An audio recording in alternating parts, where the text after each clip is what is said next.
Brasil. Mas antes, cumprimentar aqui a nossa participação todas as terças e quintas-feiras aqui no Esquenta do Mercado, daqui pra frente, o professor da FIA, Carlos Honorato. Bom dia, Carlos, seja bem-vindo aqui ao Esquenta. Bom dia, muito prazer em falar com nossos colegas aqui da TC News. Vai ser um prazer cooperar com vocês aqui cedinho, animado para a abertura do mercado. Legal. Boa, Carlos, o prazer vai ser nosso em te receber aqui. A gente pode começar então pela agenda. Vamos organizar os principais eventos e aí a gente te ouve um pouco sobre o que você acha que pode pautar mais o mercado, o que tem mais potencial para fazer preço.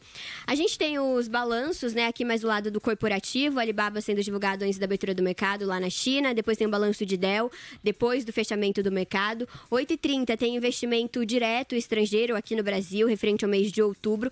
Falas do Banco Central, Newton Davi vai falar às 9 horas, e depois Gabriel Galípolo no Senado às 10 horas da manhã. 10h15 nos Estados Unidos sai a prévia do ADP, o dado semanal, em meio à falta de dados como payroll, que ficaram aí não sendo divulgados por um bom período por conta do shutdown, o ADP ganhou uma importância a mais. A gente tem 10h30 PPI do mês de setembro e vendas no varejo também do mês de setembro sendo divulgado por lá. 10h30 leilão do Tesouro e meio-dia uma bateria de dados, confiança do consumidor, índice de manufatura do Fed de Richmond, venda de casas pendentes referente ao mês de outubro e estoques no varejo referente ao mês de agosto. 18h30 estoques de petróleo EIA. Carlos, então, como eu disse aí dessa agenda, o que você destacaria como considerando mais importante aí para esse dia, para essa sessão? Legal, eu acho que tem muita coisa que está aparecendo aí e dados que estão atrasados, né? Porque os Estados Unidos entraram no shutdown e tiveram essa dificuldade de gerar as informações, mas as grandes expectativas são realmente sobre a questão do emprego, né? Como que está o emprego, esse índice ADP é o índice relacionado ao emprego não agrícola, né? E questão da inflação, que teve uma variação um pouquinho maior, né? Ali quando você pega na média, está próximo dos 2,9 lá nos Estados Unidos, mas a gente sabe que a inflação é a grande média.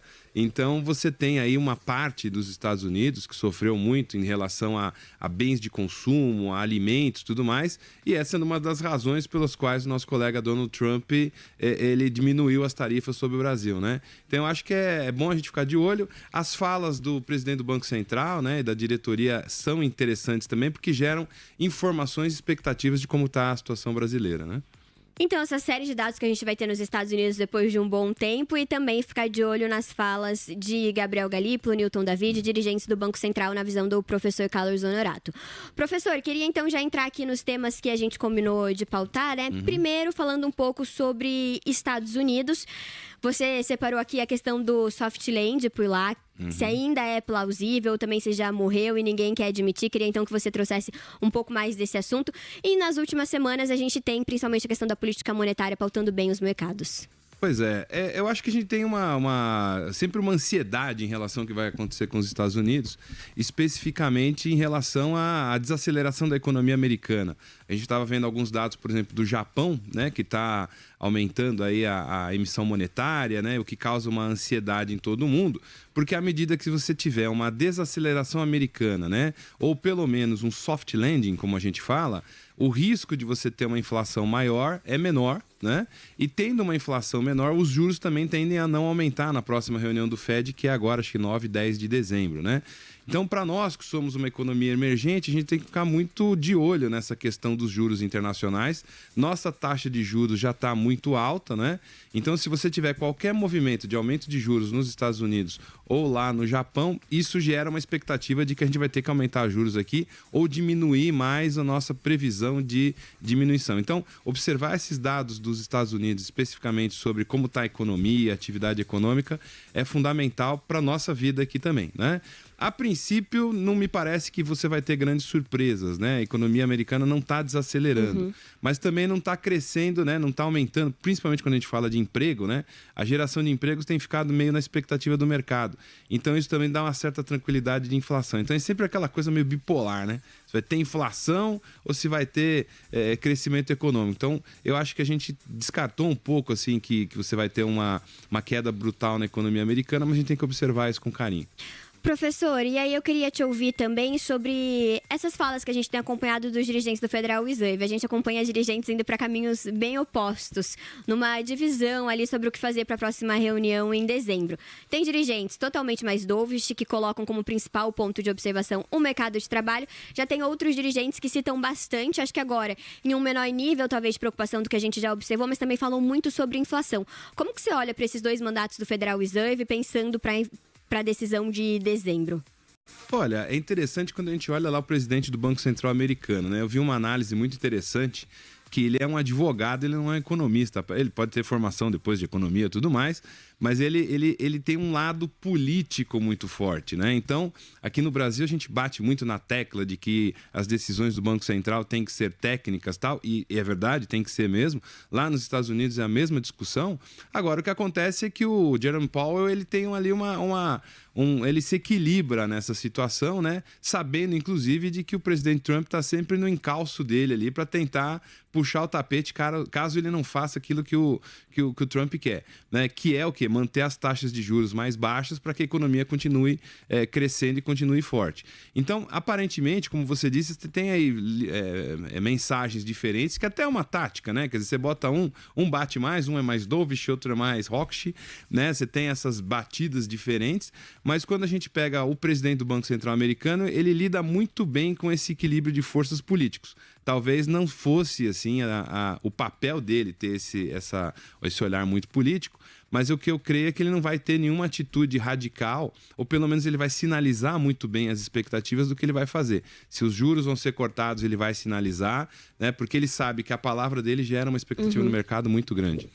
Professor, além de toda essa questão de política monetária lá nos Estados Unidos, outro assunto que esse final de ano ficou a todo vapor e pautou muitos mercados, pauta ainda os mercados, é a questão da bolha de inteligência artificial por lá. Eu queria saber como que você olha para essa questão. A gente teve ontem um alívio das Big Techs, eu dei a cotação agora há pouco, vários papéis subiram mais de 6%, foi o caso de Google e Tesla, a Amazon subiu mais de 2%, só que hoje a gente acompanha, com exceção de Google, que tem aí notícias corporativas mais do seu cenário micro que está avançando, os outros papéis já recuam novamente, a Nvidia voltando a cair 3,60%. Queria saber qual peso você dá para esse movimento e também o quanto você acha que ele pode se estender, se ele começa já a ganhar mais corpo daqui para frente.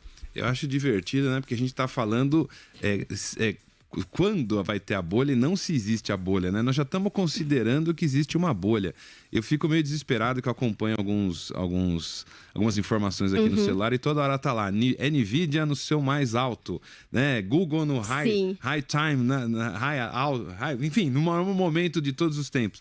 Então dá um certo desespero, primeiro que quem tá fora queria entrar, né? Mas a gente já perdeu esse bonde de comprar essas ações, né? Até tem algumas, mas não é aquilo que a gente gostaria.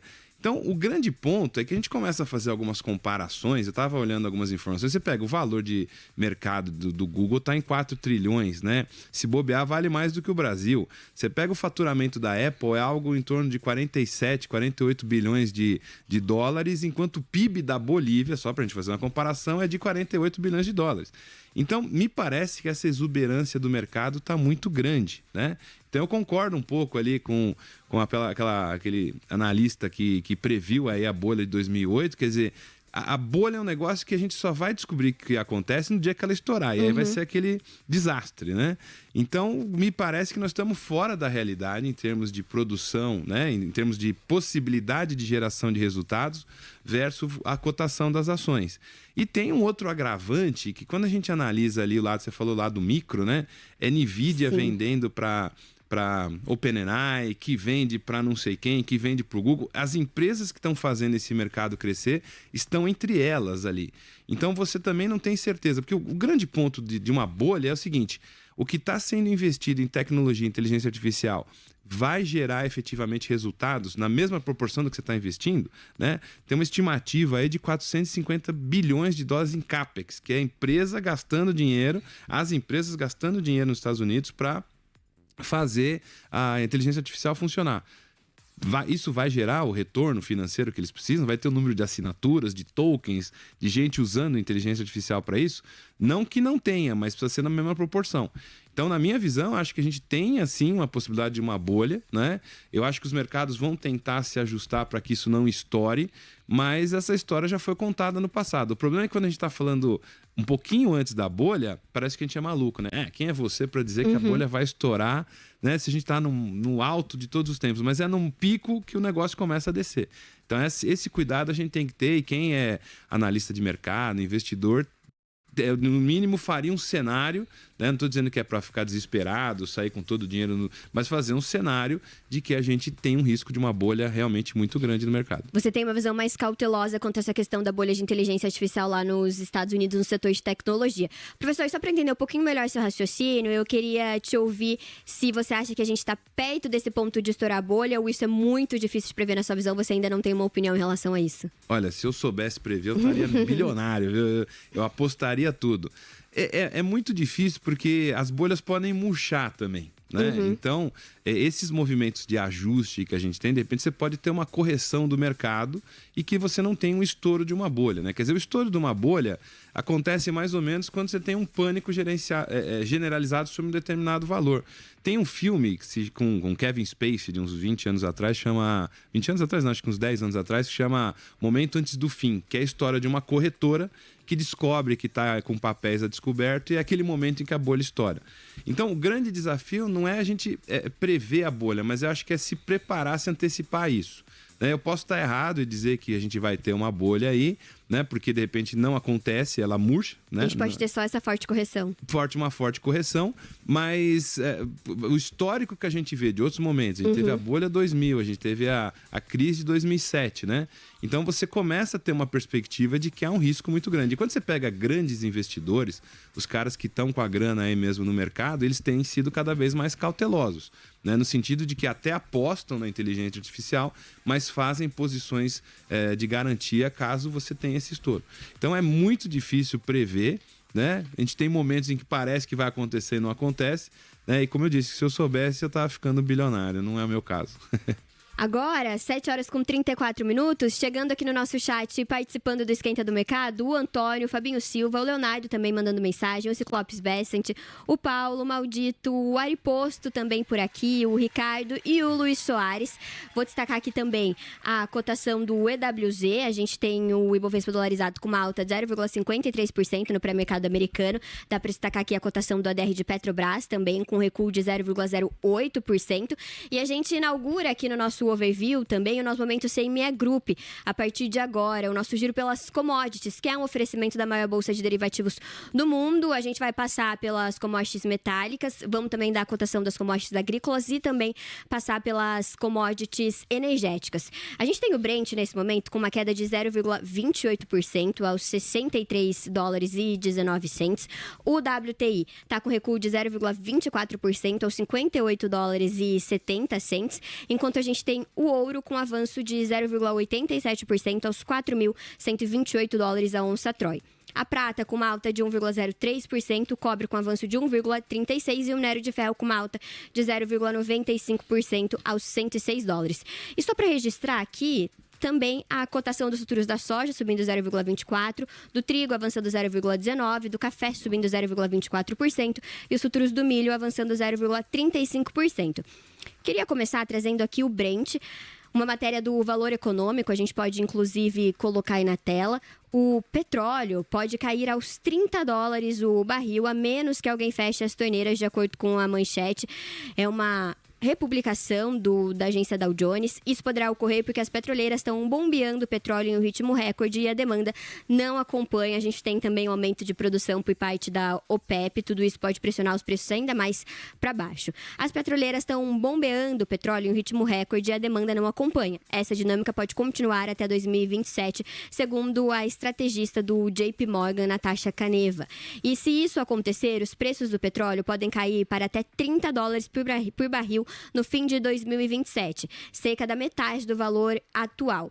A cerca de $30, poucos projetos nos Estados Unidos seriam lucrativos. A analista do JP Morgan, que lidera a equipe global de commodities do banco, acredita que é improvável que o petróleo caia de fato para esse patamar de preço. E, historicamente, os preços muito baixos levam produtores a reduzir a perfuração ou convencerem a Organização dos Países Exportadores de Petróleo e aliados, a OPEP+, a coitar a oferta no mercado. Quando isso ocorre, a oferta diminui e os preços se recuperam.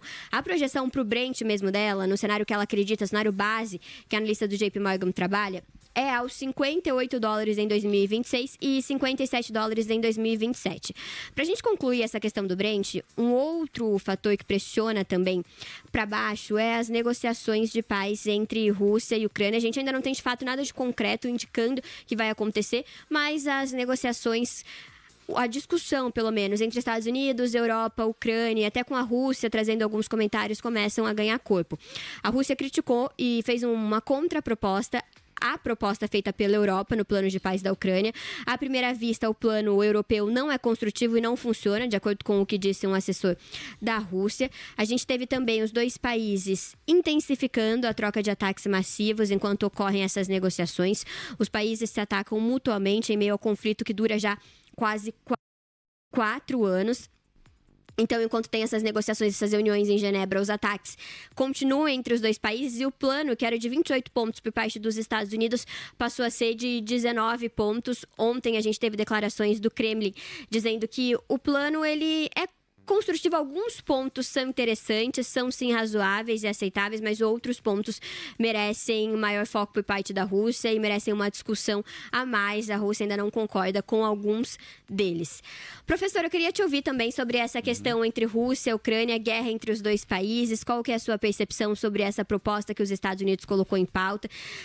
Tem ali uma disputa, né, um contraponto feito pela Europa que critica a Ucrânia ter que ceder boa parte do seu território que a Rússia invadiu. Eu queria, então, sua visão para isso. A gente tem que olhar sobre a perspectiva geopolítica e dos interesses de cada uma das partes, né? O Trump, nos Estados Unidos, ele quer uma visão, ele quer se tornar o pacificador, um sonho dele é se tornar Prêmio Nobel da Paz, né? Seja isso absurdo ou não, né? Você tem ali dentro da Europa um medo gigante em relação à Rússia, né? Parece que é sempre o temor que eles têm desde o fim da Segunda Guerra Mundial, por tudo que aconteceu. E a Rússia, ela está fazendo um papel, eu acompanho muito alguns analistas americanos, inclusive, que trabalham, um deles é um historiador chamado John Mearsheimer, que é muito interessante, que ele diz que a guerra da Ucrânia foi causada pelo Ocidente. Quer dizer, quando você teve o fim ali da União Soviética e o começo da Rússia, né? Você tem uma teoria internacional que diz que você tem que ter alguns estados tampão. O que é estado tampão? É um país meio neutro, né? Que fica entre duas superpotências. Então, a Ucrânia sempre foi defendida na perspectiva do Putin como esse estado tampão. Quer dizer, a ONU, né? A OTAN não deveria chegar até as regiões próximas à Rússia, né, por conta desse risco. Foi esse o estopim da guerra. O começo da guerra da Ucrânia foi justamente porque a Ucrânia começou a se colocar como um candidato a entrar na OTAN. E à medida que entra na OTAN, o pacto da OTAN diz o seguinte: todos os países que fazem parte desse eixo, se são atacados por alguém, são defendidos por todos, né?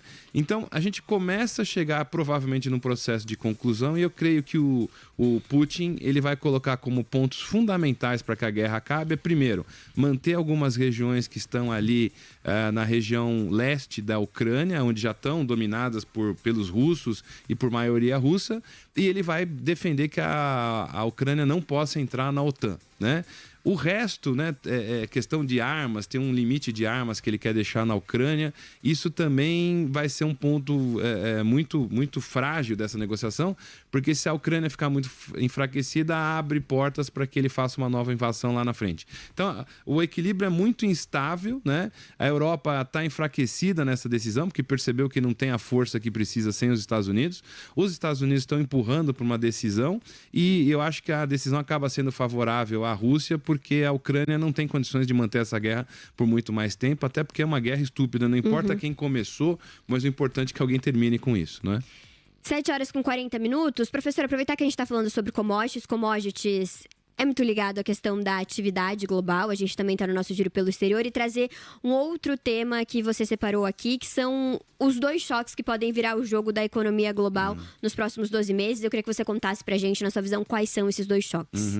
Olha, eu acho que tem uma questão relacionada a petróleo, né? Vocês viram aí essa notícia falando sobre a possível cotação de $30, que na minha visão isso é uma especulação, né? Porque o petróleo hoje está na faixa de 62, já bateu 100 e basicamente quem controla a cotação do petróleo no mundo ainda é a OPEP e os países produtores e exportadores do petróleo, né?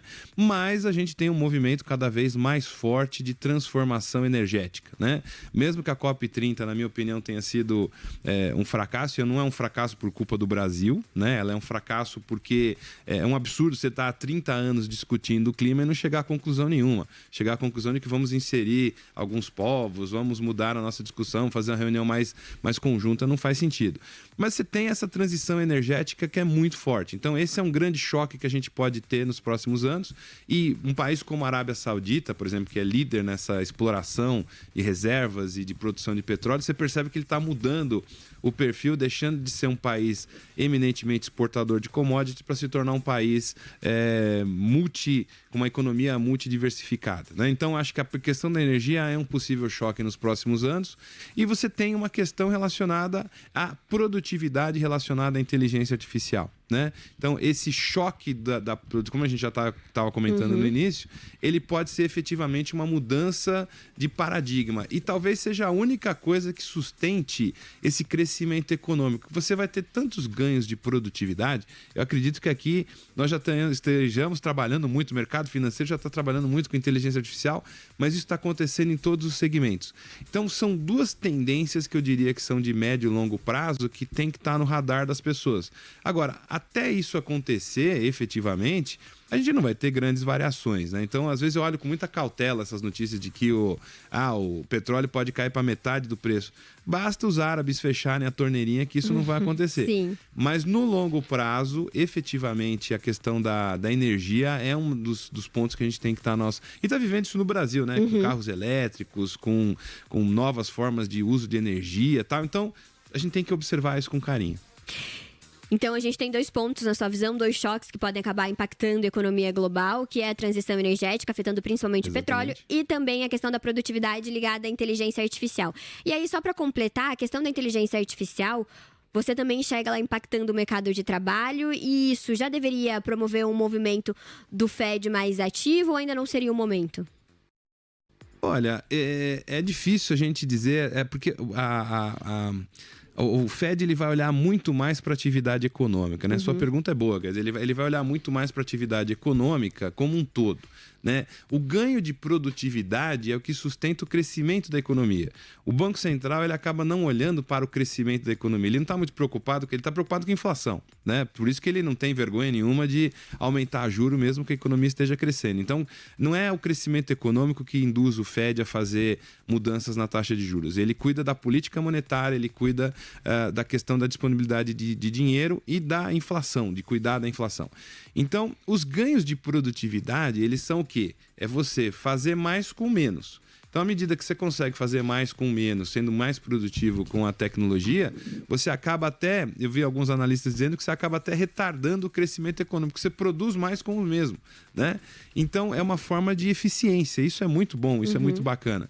Então, na minha visão, o Fed, ele vai ficar, o olhar dele não é se a produtividade está aumentando ou não, mas é se os preços estão aumentando. E os preços acabam aumentando porque se você começa a ter muita demanda por inteligência artificial, né, você começa a ter um aumento de preços. Se você pega você na sua vida e você deve assinar algum aplicativo, algum chatbot aí de inteligência artificial, o preço da assinatura vem aumentando, porque se a demanda está aumentando, eles aumentam o valor da assinatura.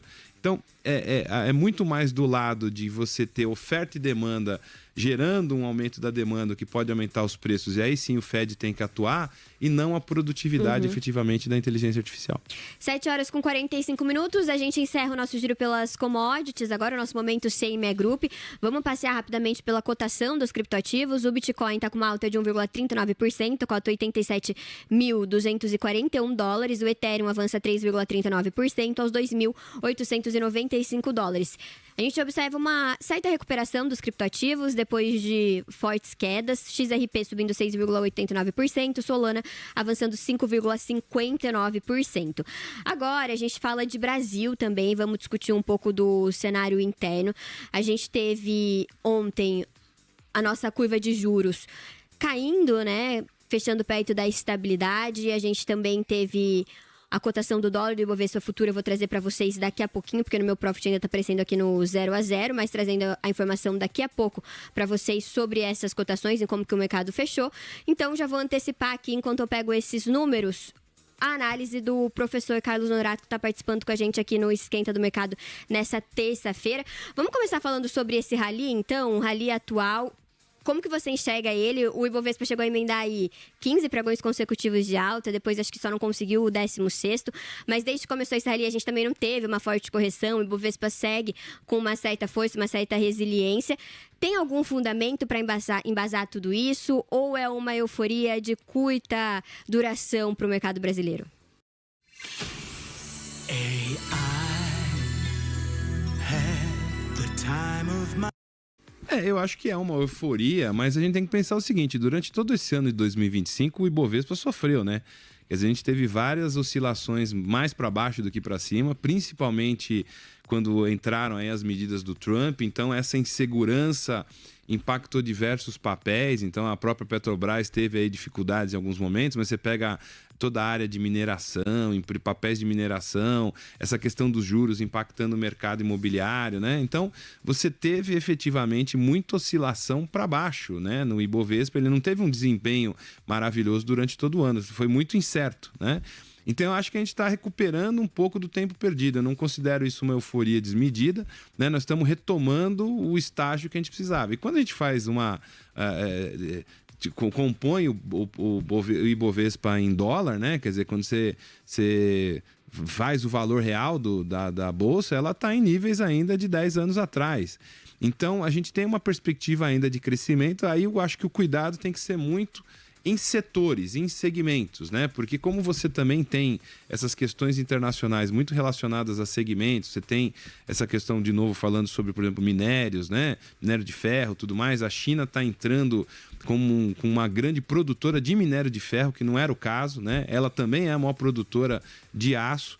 Então, você tem movimentos, né? Abriu agora uma mina ali na África, muito grande, que é de propriedade chinesa. Então, esses movimentos a gente tem que olhar setor por setor. Não dá para pegar o Ibovespa como um todo, mas acho que quando a gente analisa o que tem acontecido nos últimos dias, é muito mais um movimento de correção de um problema que a gente tinha e que não era tão real. Quer dizer, nós não estamos numa situação tão ruim para que a Bolsa tivesse desvalorizado. Então, acho que é um processo de recuperação. Se continua, fica a dúvida, né? Porque como a gente tem Copom aí pela frente, a gente tem essas incertezas políticas, que é o que mais tumultua o Brasil, então não dá pra gente contar que isso vai continuar subindo indefinidamente. São setores que estavam mais amassados agora, voltando basicamente ao patamar que seria razoável de precificação, é mais ou menos isso. Exatamente, né? Até ter outro susto do Trump, aí volta de novo pro pânico. Só para trazer aqui os números, então, para nossa audiência, o Ibovespa encerrou o pregão com uma valorização de 0,33% na última segunda-feira, avançando para 155,2 mil pontos. O dólar recuou, ficando nos R$ 5,38. Vamos agora para o segundo ponto da nossa discussão, que é fiscal. Antes, queria só compartilhar algumas matérias em relação a esse assunto. A gente tem a pauta bomba, que eu trouxe no comecinho do Esquenta do Mercado, que vai ser pautada pelo Senado por Davi Alcolumbre. Não tem uma compensação, a questão da aposentadoria de agentes de saúde deve ter um impacto de 21 bilhões de reais. Fora toda essa questão como pano de fundo do lado fiscal, a gente teve também falas de Dário Durigan, número 2 da Fazenda, repercutindo. Ele disse que a situação dos Correios pode reforçar novos bloqueios do orçamento em 2026. O secretário ressaltou, no entanto, que um plano de reestruturação da empresa está em curso. O secretário executivo disse que a equipe econômica vê com preocupação a situação dos Correios, ao dizer que o impacto fiscal em razão da situação deficitária da empresa pode ser ainda maior em 2026. Outro ponto da fala dele foi o desafio do governo de buscar uma receita de 30 bilhões de reais com projetos no Congresso para 2026. Do total, 10 bilhões de reais são esperados a partir da taxação de bets e instituições financeiras. 20 bilhões de revisão de benefícios fiscais. Ambos os textos tramitam no Congresso, então é o governo tentando ajustar aí mais uma vez as contas pelo lado da arrecadação. Fora isso, como eu citei, tem o terceiro ponto, que inclusive Dário Durigan citou, que é a questão da pauta-bomba. Com todo esse cenário que a gente organizou aqui, professor, eu queria te ouvir sobre a situação fiscal no Brasil. Ela está num segundo plano, não é o primeiro ponto quando a gente olha de precificação do mercado, mas ontem ela já trouxe algum impacto, conteu um pouco o ímpeto de avanço do Ibovespa. A gente viu, por exemplo, os Estados Unidos avançando muito mais. Para esse final de ano e também para 2026, qual peso você dá para a questão fiscal? Olha, o Brasil ele se mantém nessa mediocridade fiscal, né? Quer dizer, eu não acho que a gente esteja numa situação desesperadora, né? Quer dizer, tem gente que diz, o Brasil vai quebrar, nós vamos pro buraco. Não, porque o mundo inteiro está vivendo uma situação de superendividamento. Agora, isso não tira a nossa mediocridade. Quer dizer, a gente observa aqui a notícia dos Correios. Porque estamos observando a situação dos Correios, mas já passou do momento de observar. O que você tem que fazer agora é basicamente ou privatizar ou fatiar isso, porque infelizmente não tem o que fazer, né? Não tem capacidade. Quando você pega uma empresa, ela só é efetiva se ela é competitiva, se ela funciona, se ela tem processos. O Correio já não é mais um negócio assim. Então, isso é só buraco para o governo. Quando você vai para o Congresso, o Senado e Câmara são outros exemplos de gente que não está muito preocupada com o equilíbrio fiscal. Então você entra na briga política por quem vai lá, o novo indicado ao STF, e aí começa a gastar dinheiro. Então você cria aposentadoria para gente que não teria direito, você cria gastos novos e tal. Então eu não acho que seja uma situação desesperadora, mas é muito preocupante a absoluta falta de prioridade que é dada para isso, né? Porque a gente não tem nenhum movimento. O mercado, em geral, já precificou que nós temos um encontro com 2027, né? Então todo mundo fala, não, nosso encontro é com 2027, só que a gente precisa viver 2026, né? E seria muito mais fácil para o Brasil começar um processo de organização fiscal, né? E isso tem que vir do Executivo, mas tem que vir do Legislativo e do Senado. Isso não acontece. Então, a gente fica numa mediocridade, porque o nosso juro é muito alto, o custo da dívida do Brasil é muito alto, as empresas não têm condição de se financiar fora, se financiam, ficam endividadas muito alto, né? Então, a gente tem um problema de que há uma falta de responsabilidade do Estado, e aí quando eu falo Estado são os três poderes, de olhar a questão fiscal com mais seriedade. Eu diria que assim, é um paciente que está, sabe aquela UTI que ele fica, né? Às vezes sai, às vezes volta, quer dizer, não está num estágio muito desesperador, mas também é uma mediocridade de funcionamento da economia por conta dos governos, por conta do Estado. If you do absolutely nothing, AI might take your job. This class isn't about writing prompts. You know your job better than anyone. When you shift your thinking about AI, you can make 10 times the impact you normally would. This is how you become. E só para a gente arrematar essa questão, professor, você enxerga a narrativa fiscal voltando a fazer preço, pressionar índice, dólar, voltando a ser algo central em 2026 ou só lá em 2027? Lembrando que em 2026 o fiscal ele vai competir ainda com outras narrativas, tem a questão da eleição no segundo semestre, no primeiro semestre. Provavelmente, né, muito provavelmente já está praticamente dado, o Banco Central vai iniciar o seu o seu ciclo de afrouxamento monetário, melhor dizendo. Então, qual o peso para o ano que vem que você dá? Qual centralidade você dá para a questão fiscal? Você falou muito bem, né? Criação de narrativas. Por isso que a gente tem que separar o que é narrativa do que é realidade. A realidade brasileira não é desesperadora, mas é preocupante. É isso que é o ponto. A gente está chegando a 80%, 85% do PIB de endividamento. Isso é muito, mas comparado com o mundo está ok. Só que o problema é a rigidez que a gente tem dos gastos públicos. O que acontece? Essas narrativas vão voltar, né? A oposição vai criar narrativas, vai tentar pegar narrativas, porque na eleição você não está muito preocupado com a realidade, principalmente vivendo num mundo de inteligência artificial, de fake news, tá? Então o pessoal vai tentar gerar pautas, elementos. Então foi como aconteceu, é a questão da violência que é muito grave, a questão do gasto fiscal, são narrativas que vão surgir. O que é importante a gente observar é que por conta de um fiscal mal arrumado, a gente mantém os juros muito altos. né? E os juros muito altos prejudicam a economia. Então, não é uma questão da narrativa dos juros altos. Os juros altos estão aí no banco, estão na sua vida, estão no empresário que vai pegar o dinheiro. Então, a gente tem que tomar cuidado com isso, porque tem narrativas que colam ou não colam, mas a realidade se impõe. E no caso da questão fiscal, a realidade é que a gente precisa ter um olhar mais crítico sobre isso, e principalmente vindo do governo e do executivo, que é o primeiro a conseguir fazer alguma coisa, né? Professor, muito obrigada pela sua participação aqui no Esquenta do Mercado. Um abraço para você. A gente se vê de novo na quinta-feira. É um prazer estar com vocês aqui, agora 2 vezes por semana, né? Agradeço a oportunidade e contem conosco. Um grande abraço, bom dia para vocês e bons negócios. Professor Carlos Honorato, da FIA e também CEO da Outpod, participando aqui com a gente do nosso Esquenta, 7 horas com 55 minutos. Antes da gente